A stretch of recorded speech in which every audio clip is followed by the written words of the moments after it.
Shalom. First and foremost, I want to give all praises, honor, and glory to Yahweh, Bahashem, Yahweh Shai, Bahashem Rachakwadash. Double honors to the apostles and elders of Great Millstone, and peace and blessings to all you Akim out there pushing his word with all truth and sincerity. It's the brother Kwara Abad from the GMS Houston camp. Now I want to go into a lesson speaking about this famine that's coming, man. You see, that's coming to Babylon, the Great America. Has already been hitting across in different places across the world. You see, but remember, the main judgment is going to happen over here in Babylon the Great, this great city, as the scriptures say, the mother of all harlots, which is Babylon the Great, America, man. You see, it's a famine that soon go hit America. You see, and put these Americans in situations that they have never been before, man. And that's why I also want to title this lesson, Desperate Times Calls for Desperate Measures, man. You see, matter of fact, let's see what that means. Because when you think about it, you go on tour, these Americans, they don't go a day without eating. They don't even go a couple hours without eating. They feel you got to eat, they say 3+ times a day. And, you eat for everything in America, celebration, funeral. What's you eat after? You eat for everything. Every second you gotta get a snack or something to drink. Well, guess what? All that's gonna be taken away from these Americans, and then they gonna be in desperate times. Was gonna what? Call for desperate measures. They're gonna have to do desperate things that they never thought they would have to do. And also in this lesson, I got maybe one or two articles I want to read through first, but then I want to hit two accounts in the scriptures. Well, it depends on the time. I want to go into some accounts in the scriptures of situations that happened during a famine, right? The same thing that's going to hit America during a famine where people was eating their kids. Well, trying to pay top dollar just for some bird shit, man. These things actually happen. Desperate measures, people had to go to desperate measures because they was in desperate times and looking for any way to survive, any way to eat, man, anything to eat, man. And that's gonna come to Babylon the Great. But before I get those accounts, I want to just see what it mean. Let me see. Desperate times call. See what they got to say. It says when you say desperate times call for desperate measures, you mean that actions that might seem extreme under normal circumstances are appropriate during adversity. You see that?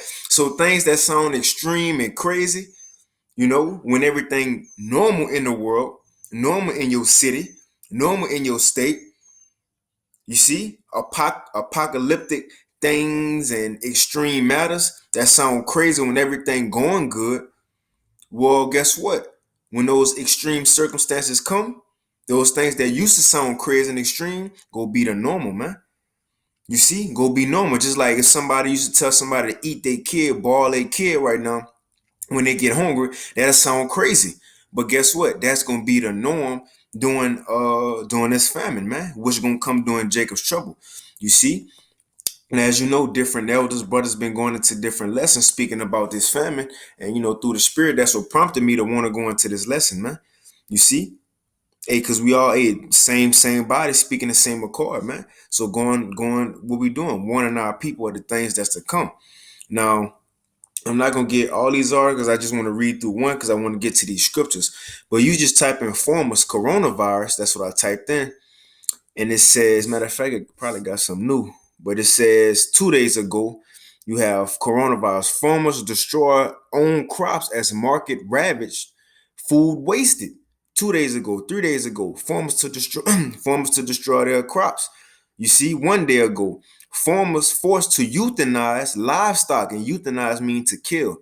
So farmers was forced to kill their animals. Coronavirus strikes food service industry, man. You see, because why? As we go get in one of these articles, when you farm, who you selling food to? Different schools, where you get the lunch program, different schools, different restaurants. That's where they get the food from, different stores. But guess what? Since some of these stores closed, all restaurants was closed, kids ain't in schools, these farmers don't have nobody to sell their products to. So now what they have to do, some plants and fruit and whatever it is they plant is it has been grown. And look, those things have an expiration date on it, so they can't just like store it up. It ain't a canned good. It's real life crops. It have an expiration date. It can die. So in other words, if they don't, when it's ripe, take that and sell it to a restaurant, sell it to a store. Guess what? It's wasted food. So now they just destroying their crops and destroying their animals. But as you get the drift and keep going on and on, you see on the things that's happening. Now, as you see right here on the New York Times, it says nearly 2 million chickens killed as poultry workers are sidelined. You see? Now, you know, people eat their chicken, they eat their pork. You got to get their meat, man, especially these Americans. Barbecue, hot dogs, whatever you want to call it. But now that those things are scarce, you see, this the beginning of a famine, man. Because look, these farmers, they putting livestock to death. They killing destroying crops, dumping dairy products. You see, so they gonna be limited themselves. So say when this place America do open up, restaurants do open up. Guess what? Now the farmers gonna be limited on what they have to sell. And hey, ain't telling what the Most High might do. Say America open up. The farmers are already lacking on what they got because they've been destroying it. The Most High might send a storm through the destroy the rest of what you got. Remember what he did to Egypt. Remember the last security guards. Next Friday, the Friday after next. Remember what happened to the last security guards. All right. Remember what happened in Egypt. The Most High sent different plagues to destroy the crops. Then what the restaurants gonna do? Then what the schools gonna do? You see. So this is the beginning of famine. Now let's get into this article. And after this article, we can hit the scriptures, man. But this is on New York Times again. It says, dump milk, smash eggs, plow vegetables, food waste of the pandemic, man.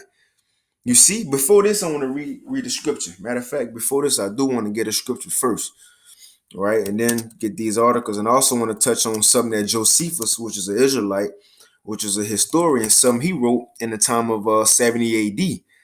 Because that's when the Romans came in. In other words, martial law closed the city.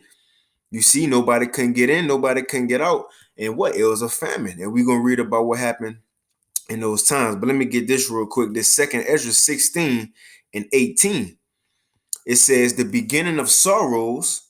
And this is Ezra speaking of what's going to happen during Jacob's trouble, the time we coming in, man.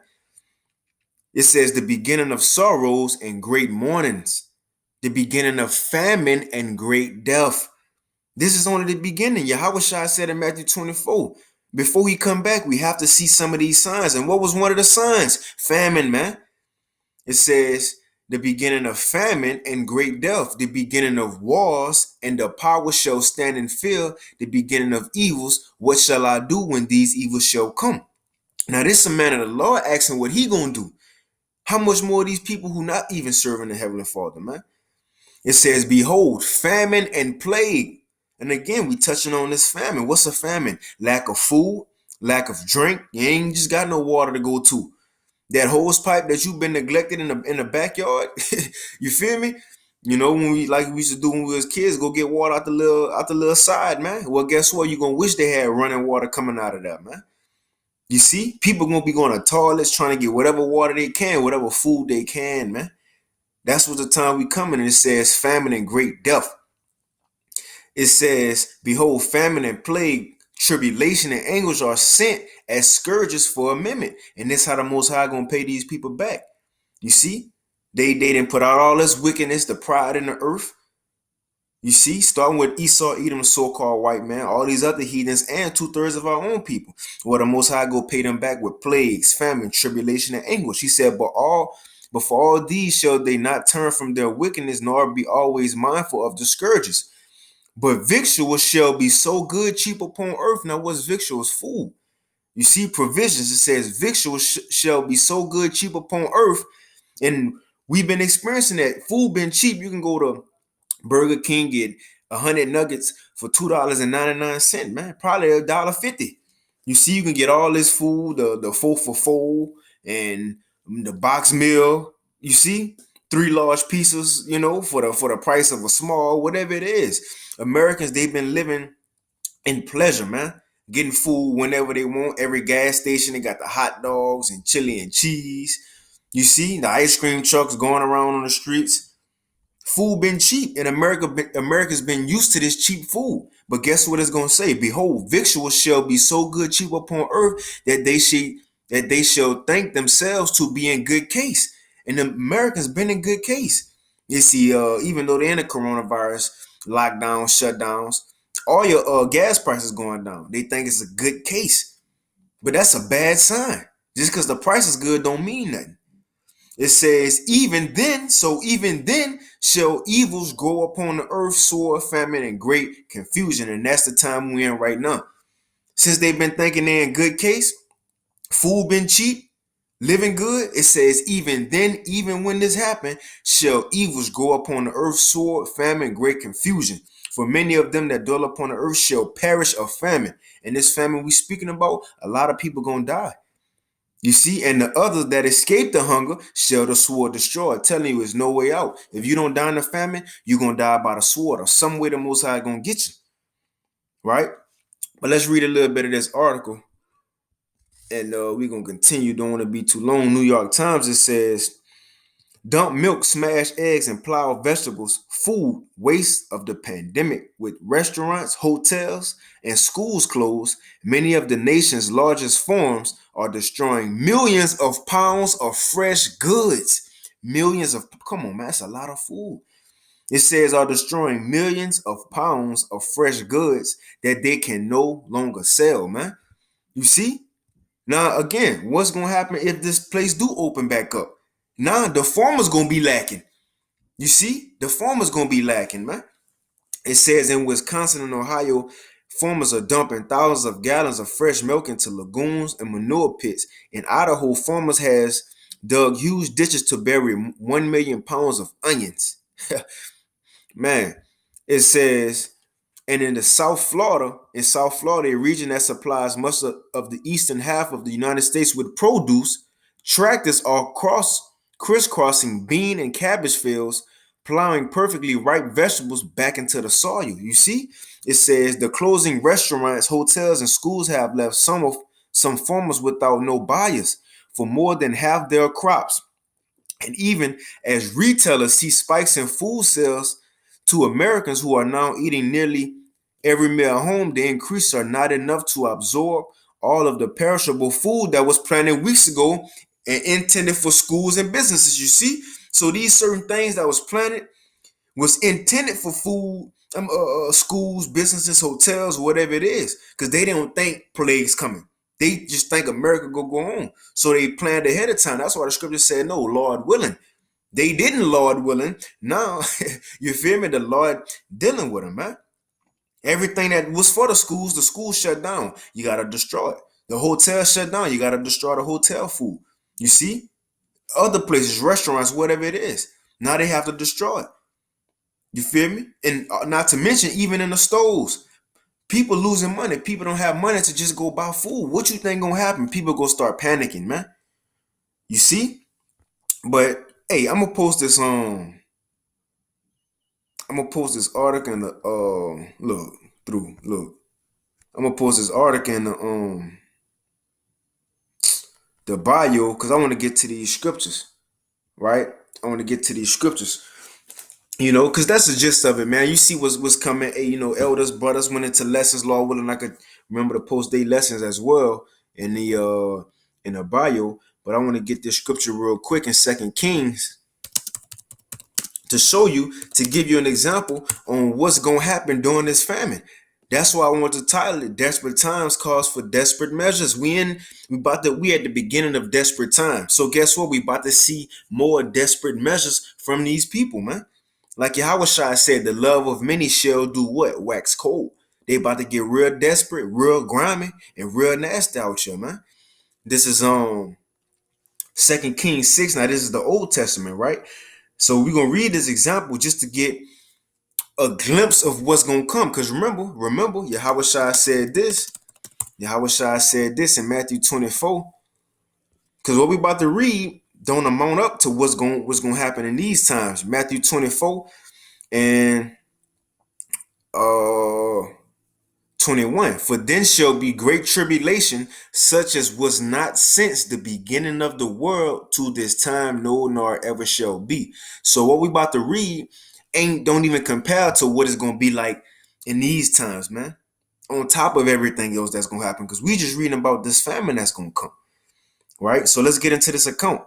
This Second Kings 6:25, it says, and there was a great famine in Samaria, right? A great famine in Samaria. No food, no snacks, no fruit, no Gatorades, nothing. People starving. It says, and there was a great famine in Samaria, and behold, they besieged it until an ass's head was sold for 80 pieces of silver, man. A donkey head.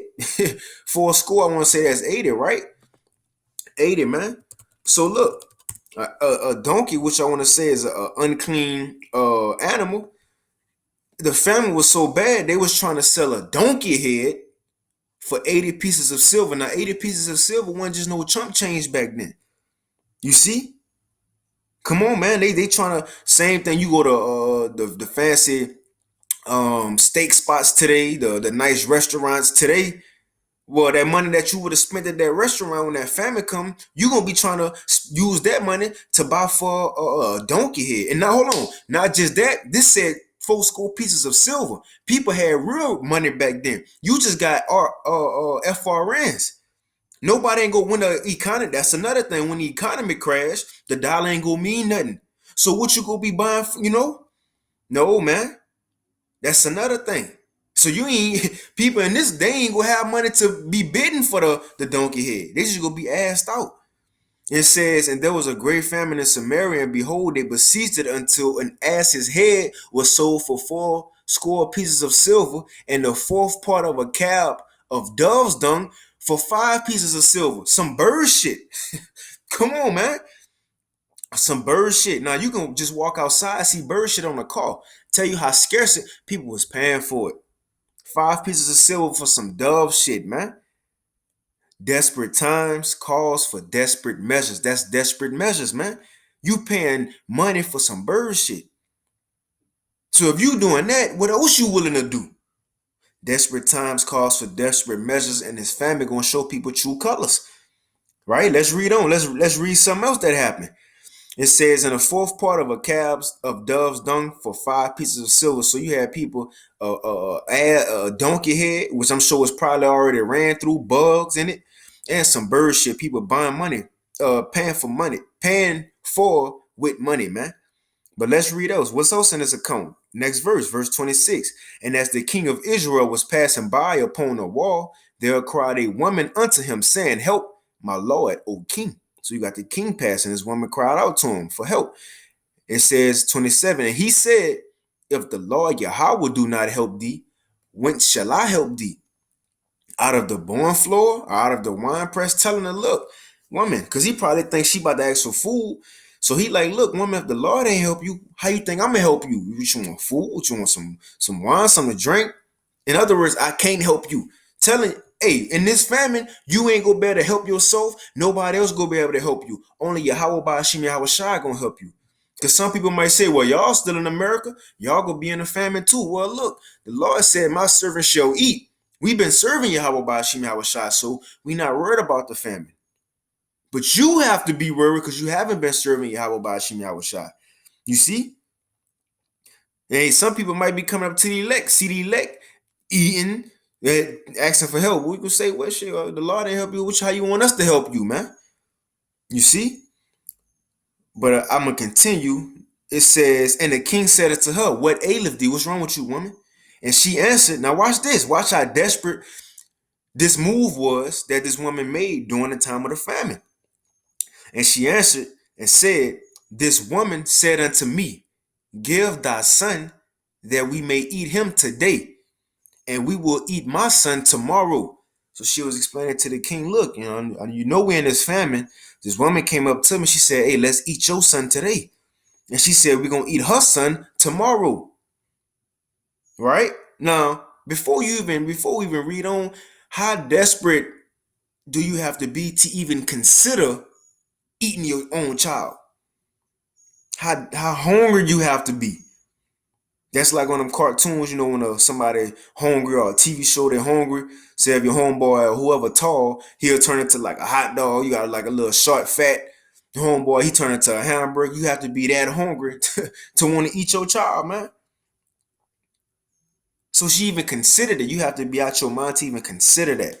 It says, uh, where we at? All right, it says, and this woman said unto me, give thy son that we may eat him today, and we will eat my son tomorrow.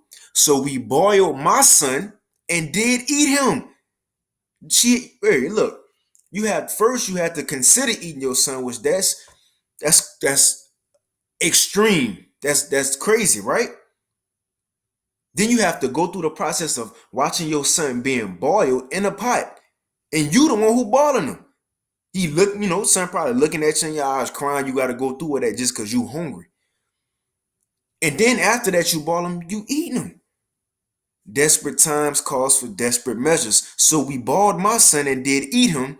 And I said to her on the next day, now give thy son that we may eat him. And she have hid her son. So this woman, she was asked out. She took a L. Because the woman finessed her. The woman said, let's eat your son today. So they boiled her son, ate him. The next day, it was time for the other woman, for them to eat her son, and she hid her son. So the woman lost her son because she was hungry. Now I ain't got food for the next day because the woman hid her son. And the woman came up because she got a meal off the other woman's child, man. Hey, the love of many shall wax cold. That's how it's gonna be. It's gonna get real grimy and nasty out here. And it says, and it came to pass when the king heard the words of the woman that he rent his clothes, and he passed by upon the wall, and the people looked, and behold, he had sackcloth with thin upon his flesh. Everybody was mourning, man. You see that? But that's the times we coming in.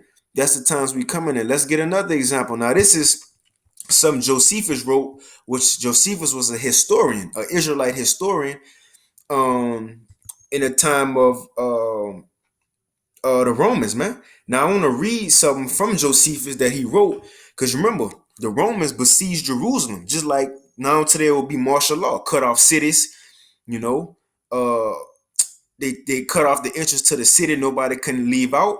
Nobody can go in. You see, into the gates. So whatever you had up in there, you had to make it last. Right? Now remember, it was a siege. You can't go nowhere. Just like a siege gonna be today. When martial law, you can't just go to the store. Because when you come out, they was gonna take you captive or kill you. Just like when Esau come down like a flood, knowing he got a short time, if he see you, he gonna take you captive, throw you into the concentration camp, or kill you, man. So anyway, the Israelites, we had to make last whatever we had. But look, eventually we ran out of food. Now Josephus wrote about the things that happened, right? Just to show furthermore in his lesson, desperate times calls for desperate measures. Because we already got an example from the Old Testament when they paying for a donkey head, bird shit, and a woman balling her own child to eat. Now let's see what happened. Because remember, Roman at the time of the New Testament. Then we'll get moan this famine that's coming in our time. But I just want to get these examples to show what type of things happen during a famine. And we already read you how Shai said in these times, and the end is gonna be worse, a time like never before, never have been, never happened in this time, never gonna happen after. So this is gonna be way worse than the things we have read so far, man. But this is from rjgeib.com, Thoughts Desolation from Josephus. It says the siege of Jerusalem, 70 AD by Josephus. It says Jerusalem fell after a siege to a Roman army under Titus. Josephus was a Jew who had gone over to the Romans. Now watch what it say. This is what Josephus wrote. Throughout the city, people were dying of hunger. And what that is, a famine in large numbers. We already read that in the scriptures. We're going to get more. It says throughout the city, people were dying of hunger in large numbers and enduring unspeakable sufferings. Because what the scriptures say about a famine? How that feel when you going through a famine? Let's see. And we're going to get back to that. There's Lamentations 1. Let's see how it is to experience a famine. This Lamentation, is it one? Salaki. No, Lamentations 4 and 9. It says, they that be slain, matter of fact, I'm going to start at 8. It says, their visage is blacker than a coal. They are not known in the streets. Their skin cleaved to their bones. It is withered. It has become like a stick. Hey, and that's how it is when you going through a famine. Your insides gonna eat themselves up. You're gonna be dying from inside out. So your insides gonna be eating itself up, and you gotta feel that. Now you know you look at them little African commercials. They had a little skinny kids. You see their whole rib cage. They face be defined like they sick, super sick. Cause why? They body is pining away from inside out for the lack of food. That's what the scripture's saying. That's why it says their skin cleave to their bones. You can see your bones because you ain't got no nutrients. You ain't got no food to replenish yourself. You dying a slow death. It says, it is withered, it has become like a stick. It says, they that be slain with the sword are better than they that be slain with hunger. It's easier to die just by a gunshot to the head because you don't have to endure a slow, torturous death. You just dead quickly. You feel me? So it says, they that are slain with the sword are better than they that be slain with hunger, for these pine away stricken through the want of the fruits of the field. You're just going to die slowly from a death. I just want to get that precept through the spirit because Josephus said throughout the city, people were dying of hunger in large numbers and enduring unspeakable sufferings, things we don't even want to experience. It says, in every house, the merest hint of food spark violence. In every house, you see a crumb, a piece of Fruit Loop, on the ground. People trying to fight over that little Fruit Loop. You feel me? The smallest hint of food, people was trying to get busy over it, man. Cause you trying to feed yourself with whatever you can, man. It says in every house, the merest hint of food spark violence, and close relatives fell to blows. That's what the scriptures say, man. Don't hey, what we quoted again from Yahweh Shai, the love of many shall wax cold, man. The love of many gonna wax cold. Hey, people ain't gonna care that you as their relative again. When people hungry, they get real desperate, real grimy. When people don't get no sleep, they get real desperate, man. Aggravated, desperate. And the point is, these Americans have never experienced this before, man. You see? The Americans never experienced this before. So they not gonna know how to act.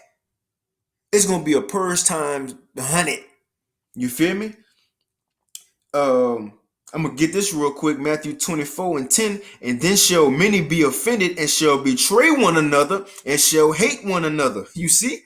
It says, verse 12, and because iniquity shall abound, the love of many shall wax cold. It don't matter if it's your best friend.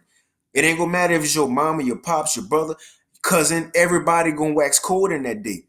It's gonna be survival of the fittest, man. Kill or be killed in that day, man. You see? And that's why I said in Josephus, and close relatives fell to blows, snatching from one another the pitiful supports of life. No respect was paid even to the dying. They didn't care if you was dying. It says the Ruffians, anti-Roman zealots, searched them in case they were concealing food somewhere in their clothes. The ones with swords, the ones with weapons, they gonna be looking for the ones who have food, who don't have weapons, to come take your shit.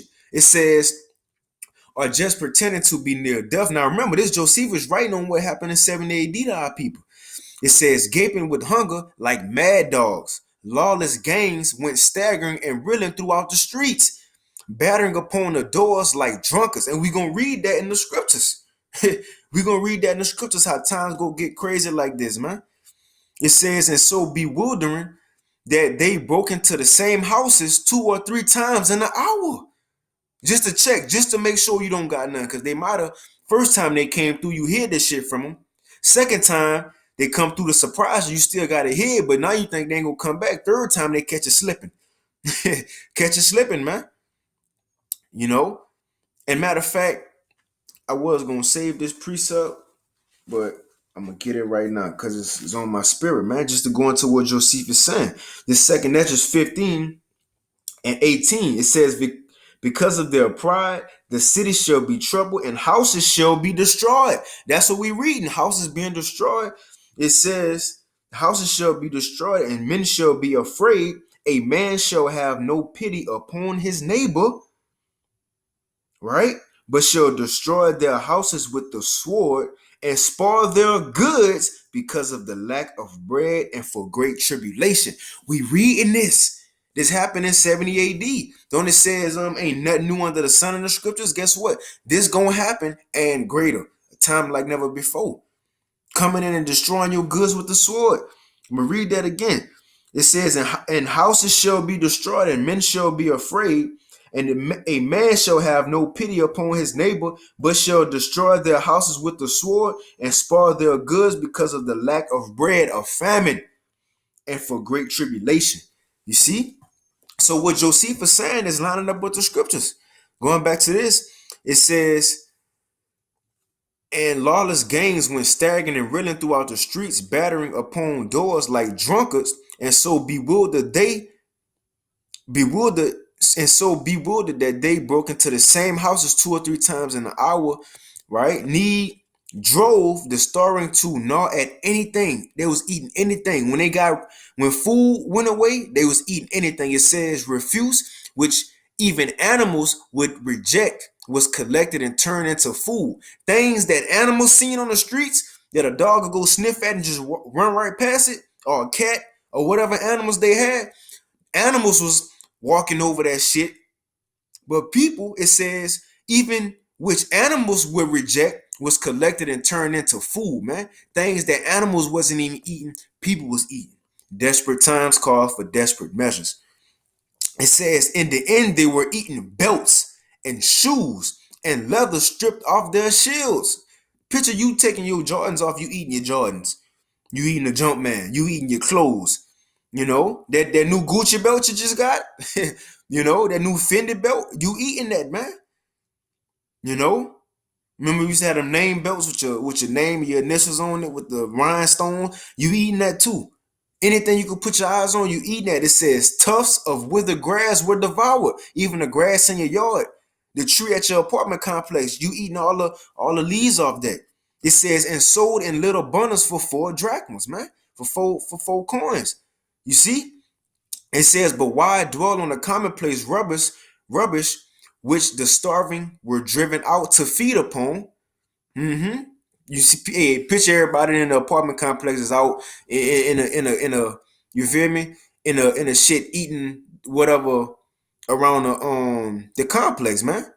It says, give us that went Salaki, give it that what I have to recount is an act of unparalleled in history of either the Greeks or the barbarians, and as horrible as to relate as it is to Salaki. I'm bullshit. Let me read that again, man. It says, but why dwell on the commonplace rubbish which the starving were driven to feed upon? Giver, that what I have to recount is an act unparalleled in the history of either the Greeks or the barbarians, and as horrible to relate as it is incredible to hear. For my part, I should gladly have omitted this tragedy. So Josephus saying, man, I wish I could have just took this out of everything that I'm writing. It says, lest I should be suspect of the monstrous fabrication. Because if you didn't write this, people's gonna bullshit it and not make it seem as bad. It says, but there were many witnesses of it among my contemporaries, and besides, I should do poor service to my country if I were to suppress the agony she went through. Right? If he didn't write this, this would lessen the understanding that we have on how bad it was for our people throughout history, man. But since he wrote it, we know. And I ended off with this because this is another woman eating her child, right? And we'll get some more scriptures and end it. It says, among the residents of the region beyond Jordan was a woman called Mary, daughter of Eleazar, of the village of Bethuzaba. The name means house of hyssop. She was well off and of good family, and had fled to Jerusalem with her relatives, where she became involved in a siege. So you have a woman who was rich, her family had money, just like these people today. Floyd Mayweather's, LeBron James, Kanye West's. You see, even your well-to-do boss. All these people going to go through what we about to read. This is a rich person going through this. So she got caught up in the siege too, right? It says most of the property she had packed up and brought with her from Perea had been plundered by the tyrant. So all her clothes was taken, everything she had was taken. It says Simon and John, leader of the Jewish war effort.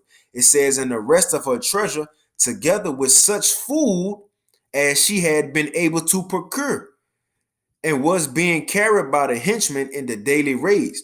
In her bitter resentment, the poor woman cursed and abused these extortioners, and this incense them against her. So they're like, fuck it, we ain't gonna carry your food no more.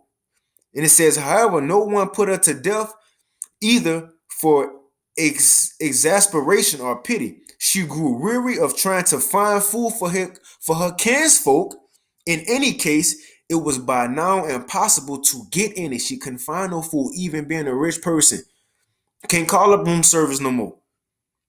It says wherever you try, it says famine gnawed at her vitals. She kept eating all what she had. It says, and the fire of rage was ever fiercer than famine. So, driven by fury and want, she committed a crime against nature. Why should she do? Why should she do? Since she got so hungry and ain't have no more food, this is what she did. Seizing her child, she took her child, an infant at breast, a little newborn baby. It says she cried, my poor baby, why should I keep you alive in this world of war and famine? Even if we live till the Romans come, they will make slaves of us. You see, it says they will make slaves of us, and any hunger will get us before slavery does. So she was saying right here, look, telling her infant, what's the point of me keeping you alive during this famine and this war? Even if we stay alive after the famine, the Romans going to take us and make us slaves, right? So why should she do? It says, come be food for me. She's telling her child, come be food for me. I'm about to eat you. Come be food for me. And envision fury to the rebels, and they tell of cold horror to the world to complete the monstrous agony of the Jews. It says, with these words, she killed her son, roasted the body. Remember, we read earlier, the other woman, she boiled her child and ate because of the famine. Desperate times calls for desperate measures, man. And these Americans about to go through this. It says, with these words, she killed her son, roasted the body, and swallowed half of it, and stored the rest in a safe place. But the rebels were on her at once. Remember the ones who was going around stealing all the food, so they caught up to her. It says smelling roasted meat, so they smelt the food. They ran up to her, and it says, and threatening to kill her instantly if she did not produce it. They're like, give us the food, give us that meat you eating. Watch what happened. It says, and she assured them that she had saved them a share and revealed the remains that it was her child. And seized with horror and stupefaction, they stooped paralyzed at the sight. So even the rebels who was just stealing food, they couldn't even believe what they just heard, that she ate her own child. You see, it says, but she said, this is my own child and my handiwork. Eat, for I have eaten already. Do not show yourselves weaker than a woman or pitiful than a mother. But if you have pious scruples, and scrunch away from human sacrifice, then what I have eaten can count as your share, and I will eat what is left as well. If you don't eat it, I'm eat it. In other words, I'm gonna finish eating my own child. It says, and they slunk away trembling, not daring to eat. So they couldn't even believe it. They didn't even want to eat the child. They just left hungry because they couldn't even believe what this mother did to her own child.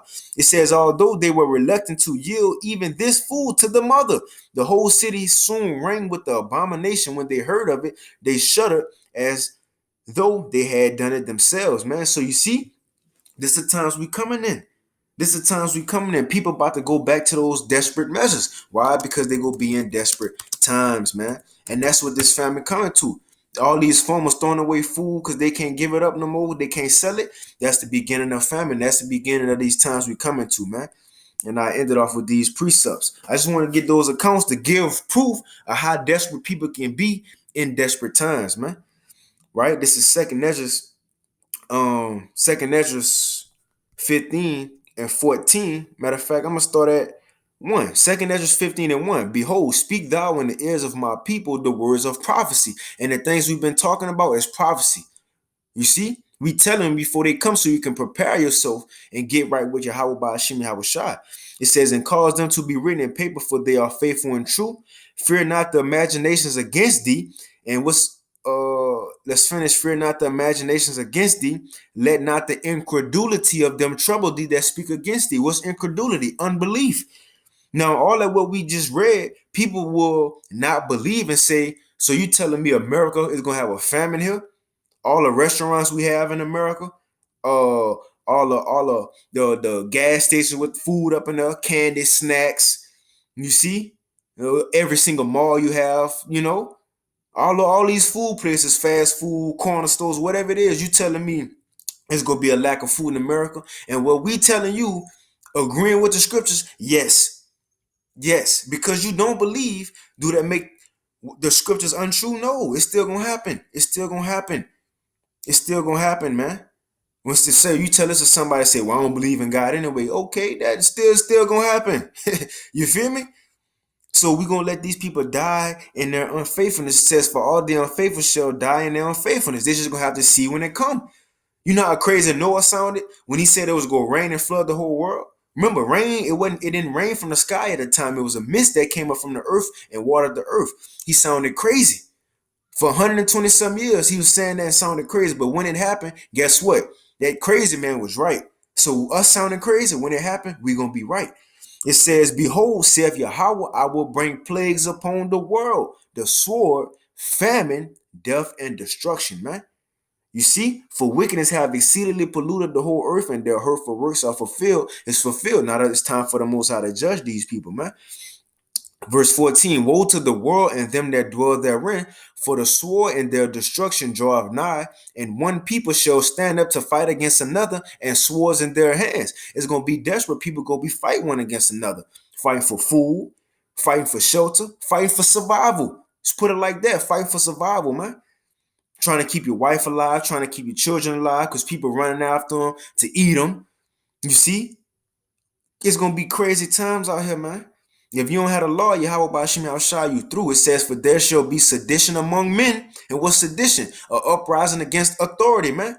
People gonna be coming up against the government. We already seeing that. People already protesting because they just locked in the house. They've been locked in the house for a month or two and they protesting. What you think these people gonna do when it ain't no more locking in and you ain't got no house to be locked into because your house got you got put out your apartment, you got put out your house.